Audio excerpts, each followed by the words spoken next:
முன்னாடி ஒரு காலத்தில் மனுஷங்களை நெருப்பை கட்டுப்படுத்தவே முடியாது அப்படின்னு நினச்சாங்க. முன்னாடி ஒரு காலத்தில் மனுஷங்க நம்மளால் பறக்கவே முடியாது அப்படின்னு நினச்சாங்க. முன்னாடி ஒரு காலத்தில் மனுஷங்க அம்ம நோய்க்கு மருந்து கண்டுபிடிக்கவே முடியாதுன்னு நினச்சாங்க. முன்னாடி ஒரு காலத்தில் மனுஷங்க ஆட்டமை ரெண்டாக பிரேக் பண்ணவே முடியாது அப்படின்னு நினச்சாங்க. ஆனால் இப்படி ஒவ்வொரு வாட்டி நிறைய பேர் நினைக்கும் போதும் அதில் ஒருத்தவர் ஒருவேளை இதை செய்ய முடிஞ்சா எப்படி இருக்கும் அப்படின்னு யோசிச்சாங்க. அதனால தான் முன்னேற்றம் அப்படின்றது நம்ம யூனிவர்ஸில் இன்னைக்கு வரைக்கும் தடை இல்லாமல் வளர்ந்துக்கிட்டே இருக்கு. இப்போ இந்த செகண்ட் நீ நினைச்சா 200 கட் ஆஃப் அப்படின்றத எடுக்கிறதுக்கு உன்னை நீயே தயார் பண்ணிக்க முடியும், உழைக்க முடியும், ஜெயிக்க முடியும். இந்த வீடியோவை நீங்கள் பார்த்து முடிக்கும் போது அதுக்கு தயாரான ஒரு ஆளை மட்டும்தான் கண்டிப்பாக நீங்கள் இந்த வீடியோவை கம்ப்ளீட் பண்ணுவீங்க. இந்த 200 கட் ஆஃப் நான் ஒரு 10th ஸ்டூடெண்ட் தான், இல்லை நான் 11th தான் படிக்கிறேன் அப்படின்னா உங்களுக்கும் சேர்த்து சொல்கிறேன். 12th தான் மெச்சாரிட்டி, அதை பார்க்க போறீங்க. பட் இருந்தாலும் ஓகே, இந்த 200 அப்படின்றது ஒரு பப்ளிக் எக்ஸாம் உடைய ஸ்கோர்ல இருந்து கால்குலேட் பண்ணக்கூடிய ஒரு கட் ஆஃப் மார்க். ஓகே, மேஜரா இதை பிசிக்ஸ், கெமிஸ்ட்ரி அண்ட் மேத்ஸ் சப்ஜெக்ட்ஸ்ல இருந்து தான் கால்குலேட் பண்ணுவாங்க. இதை பேஸ் பண்ணி தான் உங்களுக்கு காலேஜ் அட்மிஷன்ஸ் நடக்கும். ஓகேவா? ஸோ இந்த கட் ஆஃபை யார் அச்சீவ் பண்றாங்களோ அவங்களுக்கு தமிழ்நாட்டில் இருக்கிற பெஸ்ட் காலேஜஸ்ல சீட்டு கிடைக்கும். என்ன ஆன்சர் சொல்றீங்க? எப்பயுமே டோட்டல் தானே பார்ப்பாங்க.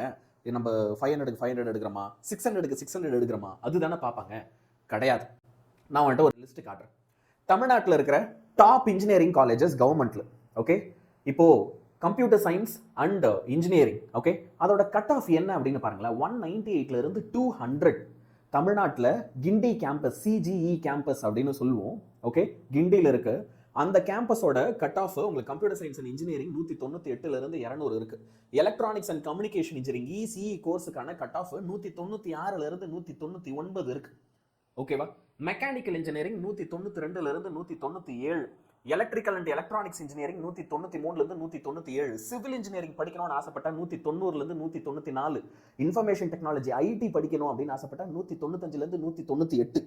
இன்னைக்கு நம்ம தமிழ்நாட்டில் நிறைய ஸ்டூடெண்ட்ஸ் சூஸ் பண்ணி படிக்க ஆசைப்படுற கோர்சஸ், ஏன்னா இந்த கோர்சஸ்ல எல்லாம் படிச்சா நல்ல வேலை கிடைக்கும், நல்ல சம்பளம் கிடைக்கும், லைஃப் நல்லா இருக்கும்.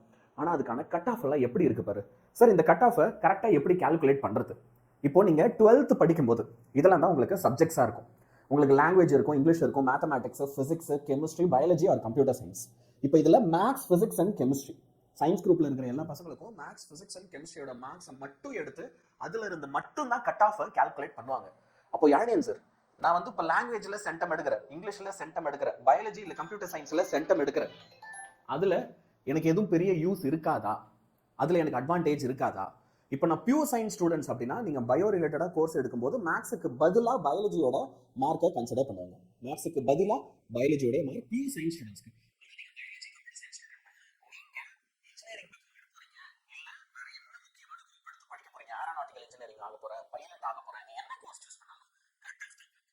இந்த கட் ஆஃப் எப்படி கால்குலேட் பண்றது அப்படின்றத இப்போ தெரிஞ்சுக்கும். So if you need to find cut off, முதல் விஷயம் உங்களோட மேக்ஸ் மார்க் என்ன, அதை கம்ப்ளீட்டாக ஃபுல்லாக எடுத்துக்கோங்க. ஃபிசிக்ஸில் நீங்கள் என்ன மார்க் எடுக்கிறீங்களோ அதை 2ஆல் டிவைட் பண்ணணும். கெமிஸ்ட்ரியில் என்ன மார்க் எடுக்கிறீங்களோ அதையும் 2ஆல் டிவைட் பண்ணணும். இப்போ இது எல்லாத்தையும் ஆட் பண்ணணும். ஆட் பண்ணால் வர ஆன்சர் தான் கட் ஆஃப். ஒரு பேச்சுக்கு நீங்கள் மேக்ஸில் 98 எடுக்கிறீங்க, அப்போ 98னா 98 மார்க்ஸை ஃபுல்லாக வச்சுப்போம். ஆனால் ஃபிசிக்ஸில் 99 எடுத்தா இப்போ அதை 2ஆல் டிவைட் பண்ணணும். கெமிஸ்ட்ரியில் அகைன் 99 எடுத்தா அதை 2ஆல் டிவைட் பண்ணணும். இப்போ வர ஆன்சர் எல்லாத்தையும் எடுத்து ஆட் பண்ணீங்கன்னா அப்போ உங்களுக்கு 197 கட் ஆஃப் வரும். இது எல்லாத்தையும் ஆட் பண்ண வர ஆன்சர் 197. அப்போ அதான் உங்கள் கட் ஆஃப். இதுலயே நீங்க எல்லா சப்ஜெக்ட்ஸ்லயும் சென்டம் எடுக்கிறீங்க. மேத்ஸ்ல சென்டம், பிசிக்ஸ்ல சென்டம், அதே மாதிரி கெமிஸ்ட்ரியில சென்டம். அப்போதான் உங்க கட் ஆஃப் என்னவா இருக்கும்னா 200.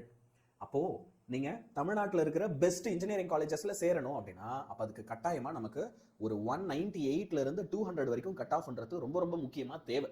இல்ல அப்படின்னா பெஸ்ட் காலேஜ் கிடைக்காது. நான் ஏன் ஆடியன்சர் பெஸ்ட் காலேஜ்ல படிக்கணும்? முதல் விஷயம், ஃபீஸ் அநியாயத்துக்கு கம்மி, மிகச்சிறந்த இன்ஃப்ராஸ்ட்ரக்சர் இருக்கும், மிகப்பெரிய கம்பெனிஸ் எல்லாமே கேம்பஸ் இன்டர்வியூக்கு பெஸ்ட் காலேஜுக்கு தான் வருவாங்க, சுமாரான காலேஜுக்கு தேடி வரமாட்டாங்க. அப்போ நம்ம பெஸ்ட் காலேஜஸ்ல பிளேஸ் ஆகணும். இது வரைக்கும் நான் சொன்ன இன்ஃபர்மேஷன் உனக்கு யூஸ்ஃபுல்லா இருக்கு அப்படின்னு நினைக்கிறேன்னா அப்படியே நம்ம சேனலை சப்ஸ்கிரைப் பண்ணிக்கோ, இந்த வீடியோவை ஒரு வாட்டி லைக் பண்ணிடு.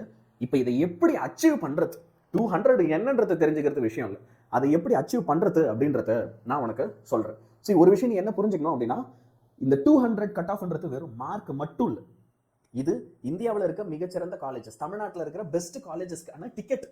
It's a ticket. புரியுதா? அப்போ இதை ப்ராப்பரா நம்ம யூட்டிலைஸ் பண்ணணும். இப்போ பிசிக்ஸ்ல நான் சென்டம் எடுக்கணும், என்னென்ன கீ பாயிண்ட்ஸ்லாம் எனக்கு ஞாபகம் இருக்கணும். முதல் விஷயம் 1 மார்க்ஸ். 1 மார்க்ஸ் எல்லாத்தையும் மெமரைஸ் பண்ணாத, அதை சால்வ் பண்ண கற்றுக்கும். எக்ஸாம்பிள் ப்ராப்ளம்ஸும் சரி, நியூமரிக்கல்ஸும் சரி, நம்ம புக்கில் இருக்கிற எல்லா எக்ஸாம்பிள் நியூமரிக்கல் ப்ராப்ளம்ஸை என் கூட சேர்ந்து சால்வ் பண்ணு. ஓகே, எங்க கூட சேர்ந்து நீ சால்வ் பண்ண இதில் எக்ஸ்பர்ட்டாக வரலாம். இல்லை அட்லீஸ்ட் நீயாவது படி, ஸ்கூலில் டீச்சர்ஸ் கிட்ட ஹெல்ப் எல்லாம் கேட்டு நீயாவது கண்டிப்பாக படி. எதையுமே சால்வ் பண்ணாமல் இருக்காது. ப்ரீவியஸ் இயர் கொஸ்டின் பேப்பர்லாம் எடுத்து அதில் என்ன மாதிரி கொஸ்டின்லாம் கேட்டிருக்காங்க, அதில் புக் அவுட் சைட்லேருந்து ஏதாவது 1-2 கொஸ்டின் கேட்டிருக்காங்களா, படிச்சு வச்சுக்க, திரும்ப ரிப்பீட் ஆகலாம். இன்னொரு விஷயம், முடிஞ்ச அளவுக்கு ஃபார்முலா டெஃபினேஷன் எல்லாம் புரிஞ்சு படி, மெமரைஸ் பண்ணாத, எல்லாத்தையும் மனப்பாடம் பண்ணாத. You try to understand everything when it comes to physics. இப்போ கெமிஸ்ட்ரிக்கு வரும். ஆர்கானிக் கன்வர்ஷன்ஸ் எல்லாமே நல்ல அழகாக புரிஞ்சு நிறைய வாட்டி ப்ராக்டிஸ் பண்ணி படிங்க. நிறைய பேர் தடுமாற இடமே இங்கே தான் இருக்கும். ஓகேவா? உங்கள் புக்கில் இருக்கிற எல்லா ப்ராப்ளமும் ஃபிசிக்ஸை கம்பேர் பண்ணும்போது கெமிஸ்ட்ரியில் ப்ராப்ளம்ஸ் கம்மி. அப்போ அந்த ப்ராப்ளம் எல்லாத்தையுமே 1க்கு 2-3 வாட்டி திரும்ப சால்வ் பண்ணி பாருங்க. அப்போ தான் மனசில் நல்லா பதியும். அதே மாதிரி கெமிஸ்ட்ரியில் ரொம்ப கஷ்டமாக இருக்க ஈக்குவேஷன்ஸோ இல்லை ஒரு சில நேம்ஸ் எல்லாம் ஞாபகம் வச்சுக்கிறதுக்கு நிமோனிக்ஸ் யூஸ் பண்ணுங்கள். நம்ம சேனல்லே நம்ம ஷாவணி மேம் உங்களுக்கு நிறைய நிமோனிக்ஸ்லாம் சொல்லித்தராங்க. அதெல்லாம் ஞாபகம் வச்சுக்கோங்க. குட்டி குட்டி வேர்ட்ஸ் எல்லாம் வச்சு உங்களுக்கு அழகாக ஞாபகம் வச்சுக்கலாம் சொல்லி தருவாங்க. அது அந்த கான்செப்ட் உங்களுக்கு எல்லாத்தையும் ஈஸியாக்கி தரும். இப்போ மேக்ஸுக்கு வரும். மேக்ஸை பொறுத்த வரைக்கும் இருக்கிறதுலே யார் அதிகமாக ப்ராக்டிஸ் பண்ணுறாங்களோ அவங்க தான் கிங். Practice is king. ஒரு நாளைக்கு 10 ப்ராப்ளம், ஒரு சாப்டர் எடுத்துக்கிற, சாப்டர் 1 எடுத்துக்கிறேன்னா சாப்டர் 1ல் 10 ப்ராப்ளம் சால்வ் பண்ணி பார்க்கணும். 10 ப்ராப்ளமாக கம்ப்ளீட் பண்ணிட்டே வா ஒரு நாளைக்கு. ஸ்கூலில் என்ன ஹோம்ஒர்க் கொடுத்தாலும் சரி, நீங்கள் இண்டிவிஜுவலாக அதை சால்வ் பண்ணி பார்க்கணும். பார்த்து போடுறது கிடையாது. நீயா ஆன்சரை வரவை, நீயா சால்வ் பண்ணு, மிஸ்டேக்ஸ் பண்ணி அதை கரெக்ஷன் பண்ணு, திருத்து. ப்ரீவியஸ் கொஸ்டின் பேப்பர்ஸ் எல்லாத்தையுமே ப்ராப்பராக எடுத்து அழகாக என்ன பண்ணணும், ரிவைஸ் பண்ணணும். சரியா? அப்போது இதெல்லாம் நீ எக்ஸிக்யூட் பண்ணணும் அப்படின்னா உனக்கு முதல்ல இதுக்கு ஒரு சாலிடான ரொட்டீன் வேணும். ரொட்டீன்னா என்னது சார்? ஒரு சில பழக்க வழக்கங்கள். நம்ம டே டு டே லைஃப்லேயே ஒரு சில ரொம்ப முக்கியமான சேஞ்சஸ் இருக்கணும். அப்படி ஒரு சில சேஞ்சஸ் இருந்தால் தான் நம்மளால இதை அச்சீவ் பண்ண முடியும். அப்போ உன்னோட தினசரி லைஃப்பில் டெய்லி நான் சொல்ல போகிற விஷயங்களை நீ ஃபாலோ பண்ணுறியா, ஏற்கனவே பண்ணுறியா, இல்லை அப்படின்னா அடாப்ட் பண்ணிக்கிறதுக்கு ரெடி ஆகிக்கும். அதெல்லாம் என்னென்ன அப்படின்றத நான் உனக்கு சொல்கிறேன். முதல் விஷயம், உங்களுடைய படிப்பை ஓகே நீங்கள் 3ஆக பிரிச்சுக்கணும். நீங்கள் ஒரு நாளில் காலையில் என்ன படிக்கிறீங்க, ஆஃப்டர்நூன் என்ன படிக்கிறீங்க, நைட்டு என்ன படிக்கிறீங்கன்றதுல உங்களுக்கு ஒரு கிளாரிட்டி இருக்கணும். கண்டிப்பாக காலையில் படிக்கிற பழக்கம்னு ஒன்று இருக்கணும். யார் சார்? நம்ம நைட் அவுல். ஓகேடா, நீ நைட் நல்லாவே படி. நீ காலையில் 10 மணிக்கு எழுந்திருக்கிறேன்னு கூட வச்சுப்போம். ஆனால் அந்த 10லேருந்து 10:30 11 மணி வரைக்கும் நீ என்ன படிக்க போகிற? தூங்கி எழுந்த உடனே படிக்கணும். I don't ask you to wake up at 3 or 4, no. ஆனால் தூங்கி எழுந்த உடனே படிக்கிற பழக்கம்னு ஒன்று இருக்கணும். ஏன்னா மைண்டு ஃப்ரெஷ்ஷாக இருக்குது, மனசில் நல்லா பதி. ஓகே, சொல்ல வரது புரியுதா? ஸோ மார்னிங் என்ன செய்ய போகிற, ஆஃப்டர்நூன் என்ன செய்ய போகிற, நைட் என்ன செய்ய போகிற. இப்போ ஸ்கூல்லலாம் ஆஃப்டர்நூனில் உனக்கு வந்து படிக்கிறதுக்கு டைம் தராங்க அப்படின்னா will feel lazy, will feel sleepy. அப்போ அந்த மாதிரியான டைமில் ஹெவி டாபிக்ஸ் எடுத்து படிக்கக்கூடாது. அந்த மாதிரி நேரத்தில் லைட்டான டாபிக்ஸ், இப்போ அந்த மாதிரி டைமில் நான் இங்கிலீஷ் படிக்கலாம், அந்த மாதிரி டைமில் தமிழ் படிக்கலாம், துணைப்பாடம் படிக்கலாம், கடிதம் படிக்கலாம். அந்த மாதிரி விஷயங்களை நான் அந்த டைமுக்கு ஒதுக்கிட்டு ஹெவியாக படிக்க வேண்டியதை காலையில் அண்ட் மார்னிங் அப்படின்னு நான் ஷெடியூல் பண்ணலாம். அது ஒரு ரொம்ப ரொம்ப இம்பார்ட்டண்ட்டான கீ ஆஸ்பெக்ட். உன்னுடைய ஹோல் வீக்கை நீ வந்து என்ன செய்யணும் அப்படின்னா பெர்ஃபெக்டாக பிளான் பண்ணியிருக்கணும். எப்பயுமே ஒரு கஷ்டமான டாபிக் படிக்கிற அப்படின்னா அது கூட சேர்ந்து ஒரு ஈஸியான டாப்பிக்கை படி. ஃபார் எக்ஸாம்பிள் மேக்ஸ் படிக்கிறேன்னா அப்போ அதே நாளில் பயாலஜி படி, இல்லை கம்ப்யூட்டர் சயின்ஸ் படி. ஃபிசிக்ஸ் படிக்கிறேன்னா அது கூட சேர்த்து தமிழ் படிங்க. கெமிஸ்ட்ரி படிக்கிறீங்கன்னா இங்கிலீஷ் படிங்க. அது கூட maths Tamil, physics English, maths biology, இந்த மாதிரி பேரப் பண்ணி படிங்க. முடிஞ்ச அளவுக்கு மேக்ஸுக்கு அதிக இம்பார்ட்டன்ஸ் கொடு. வாரத்தில் 3 நாளாவது டெடிகேட்டடாக மேக்ஸுக்காக படிங்க. புரியுதா? ஸோ இந்த மாதிரி கரெக்டான பிளான் இருக்கணும். நீ ஒரே நாளில் ஃபிசிக்ஸ் கெமிஸ்ட்ரி மேக்ஸ் எடுத்து படிக்கிற மண்டகாஞ்சிரும், முடியாது. ஒரே நாளில் ஃபிசிக்ஸ் கெமிஸ்ட்ரி பிரிச்சுக்க சப்ஜெக்ட்ஸை. ஒரு ஈஸி சப்ஜெக்ட், ஒரு tough subject. That will help you. ரெண்டாவது வந்து ஃபார்முலாஸை தினமும் நம்ம ரிவைஸ் பண்ணிகிட்டே இருக்கணும். அதுக்கு சின்னதாக ஒரு ஃபார்முலா புக்கு நீயே எழுதி வச்சுக்கிறது நல்லது. புரியுதா? ஒரு குட்டி நோட் புக் வாங்கி அதில் உனக்கு என்னென்ன ஃபிசிக்ஸில் ஃபார்முலா இருக்குது, மேக்ஸில் என்ன ஃபார்முலா இருக்குது, கெமிஸ்ட்ரியில் என்ன ஃபார்முலா இருக்குது, நீ ஷார்ட் நோட்ஸ் மாதிரி எழுதி வச்சுக்கோ. ஏன்னா அப்போதான் அது உனக்கு ஒரு குவிக் ரீகாலுக்கு ரொம்ப ரொம்ப யூஸ்ஃபுல்லாக இருக்கும். உன்னோட மெமரி பவரை இன்க்ரீஸ் பண்ணும். நீ அடிக்கடி எடுத்து பார்க்கும்போது உன் மெமரி பவரில் சூப்பராக அது இன்க்ரீஸ் ஆகும், மைண்டில் நல்லா ரெஜிஸ்டர் ஆகும். புரியுதா? அதுக்காக சொல்கிறேன். நெக்ஸ்ட்டு, உங்களுக்கு நீங்களே நிறைய வீக்லி டெஸ்ட் வச்சு எழுதுங்க. ஓகே, உங்கள் வீட்டிலே உட்காந்து ஆக்சுவல் எக்ஸாம் சினாரியோவை ரீக்ரியேட் பண்ணி சண்டேவை வேஸ்ட் பண்ணாமல் டெஸ்ட் எழுதிப்பார்.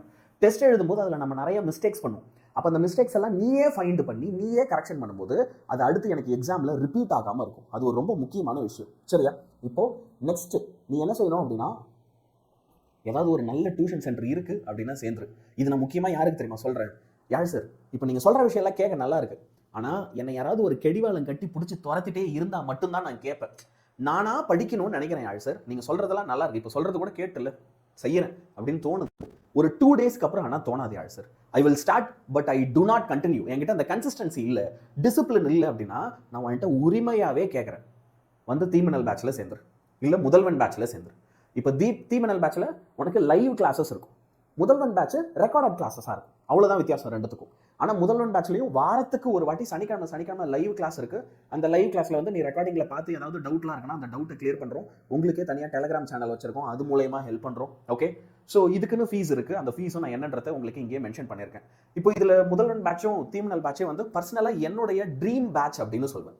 ஏன் அப்படின்னா எனக்கு ஒரு பேராசை அப்படின்னே சொல்லலாம். என்ன அப்படின்னா இந்த 200 கட் ஆஃப் இருக்குல்ல, ரொம்ப ரொம்ப கம்மியான ஸ்டூடெண்ட்ஸ் தான் ஒவ்வொரு வருஷமும் இதை அச்சீவ் பண்ணிட்டு இருக்காங்க. எனக்கு அதை பிரேக் பண்ணணும். நம்ம தீமின்னல்ல இருந்து நம்மளோட முதல்வன் பேட்ச்ல இருந்து வர பசங்க 200 கட் ஆஃப் எடுத்து தமிழ்நாட்டில் மாஸ் காட்டணும். இப்போ இவ்வளோ பேர் 200 எடுத்தாங்க அப்படின்னு ஒரு மாஸ் காட்டணும். யூனோ நீ சக்ஸஸ்ஃபுல்லாக ஆகிட்ட அப்படின்னா it is our success also. So I would say this is our dream batch also. உங்களுக்காக ரொம்ப கஷ்டப்பட்டு இந்த பேட்சில் இப்போ ஏஐ ஃபீச்சர்லாம் வேறு எடுத்துகிட்டு வந்திருக்கேன். அதை பற்றியும் நான் உங்களுக்கு அடுத்தடுத்து அப்டேட் பண்ணுறேன். அதில் எல்லாருமே இன்ட்ரெஸ்டடாக இருக்குது அப்படின்னா தெரிஞ்சுக்கலாம். நாளைக்கு லான்ச், அதனால் நிறைய பேர் அதை தெரிஞ்சுப்பேன். ஓகே, அது மட்டும் இல்லை, இப்போ இதெல்லாம் சூப்பர் தான். என்னென்ன ரொட்டீன் நீ மாற்றிக்கணும்னு நான் சொல்லிட்டேன். எக்ஸாம் ஹாலில் நீ ஃபாலோ பண்ண வேண்டிய ஒரு சில ஸ்ட்ராட்டஜிஸ் இருக்குது. நிறைய பேர் சூப்பராக படிச்சிருவான், எல்லாத்தையும் படிச்சிருவான், எக்ஸாமில் போய் கேர்லெஸ் மிஸ்டேக் பண்ணிட்டு வருவான். இந்த 200 கட் ஆஃப்ன்றது அங்கே போயிட்டு தான் மிஸ் ஆகும். ஒரு அநியாயத்துக்கு கேர்லெஸ்ஸான விஷயம் மிஸ் ஆகிடும். ஃபர்ஸ்ட் விஷயம் என்ன அப்படின்னா எப்பயுமே டைம் மேனேஜ்மெண்ட். உனக்கு இருக்கிறதுல எது கான்ஃபிடென்ட்டாக இருக்கோ, ஈஸியாக இருக்கோ, அதுலேருந்து ஆரம்பி. எது உனக்கு சுத்தமாக ஞாபகம் இல்லையோ அதுலேருந்து ஆரம்பிக்கவே ஆரம்பிக்காது. புரியுதா? ஈஸியானது எல்லாத்தையும் முடிச்சுட்டு and then you always go with the toughest. ஒரு நல்ல ஃப்ளோ இருக்கும் எழுதும்போது. ரெண்டாவது வந்து பார்த்தோன்னா, சப்போஸ் ஏதோ ஒரு கஷ்டமான கொஸ்டின் வந்துடுச்சு, ஏதோ ஒரு மேத்தமெட்டிக்கல் சம்மோ, ஃபிசிக்ஸில் கேட்ட கொஸ்டினோ, கெமிஸ்ட்ரிலையோ ரொம்ப டஃப்பான ஒரு கேள்வி வந்துடுச்சு. அப்போ அதுலேயே ஸ்டக் ஆகி பயந்து போய் உட்காந்துடாது. அடுத்த கொஸ்டினுக்கு மூவ் ஆன் ஆகு, திரும்ப வந்து பார்த்துக்கலாம். புரியுதா? இட்ஸ் ஓகே அந்த இடத்துல. ஆனால் அதே கொஸ்டினில் ரொம்ப நேரத்துக்கு ஸ்டக் ஆகி உட்காரக்கூடாது. அந்த தப்பை நீங்கள் நிறைய பேர் பண்ணுறீங்க அப்படின்னு தெரியும். இன்னொரு சின்ன விஷயம் சொல்லட்டா, 1 மார்க்லாம் எழுதுறேன்னா தயவு செஞ்சு ஆப்ஷன்ஸை திரும்ப திரும்ப செக் பண்ணு. நம்ம கான்ஃபிடன்ஸில் என்ன பண்ணிடுவோம் அப்படின்னா சில நேரங்களில் ஆப்ஷனை தப்பாக போட்டு வந்துடும், தெரிஞ்ச ஆன்சருக்கு தப்பாக போட்டு வந்துடும். அப்போது கண்டிப்பாக 1 மார்க் கொஸ்டின்ஸை நிறைய பேர் ரீசெக் பண்ணணும் எக்ஸாமில். அப்படி ரீசெக் பண்ணும்போது நிறையா மிஸ்டேக்ஸ் உங்களுக்கு அவாய்ட் ஆகும். இப்போ நான் சொன்ன விஷயங்கள்லாம் அழகாக நீ ஃபாலோ செய்கிற அப்படின்னாலே 200 கட் ஆஃப் அப்படின்றது உனக்கு ரொம்ப ரொம்ப ஈஸிலி அச்சீவபிள் விஷயமா தான் இருக்கும். சரியா? ஒரு விஷயம் மட்டும் ஞாபகம் வச்சுக்கோ, இந்த 200 அப்படின்றது பிறவிலிருந்தே டாப்பர்ஸுக்காக மட்டுமே ஒதுக்கி விட்டது. நமக்கெல்லாம் இது வராது. இந்த தாட்ல யாருமே இருக்க வேணாம். Each and every one of you can get 200 cut off even after starting now. அதுக்கு உனக்கு தேவையில்ல ஒரே விஷயம் தான், டிசிப்ளின். அந்த டிசிப்ளினை மட்டும் நீ கடைபிடிச்சிட்டு ஜெயிச்சுட்டு. ஸோ அத்தனை பேருமே இந்த வீடியோவில் எனக்கு கமெண்ட் பண்ணுங்க, I will get 200 cut of அப்படின்னு.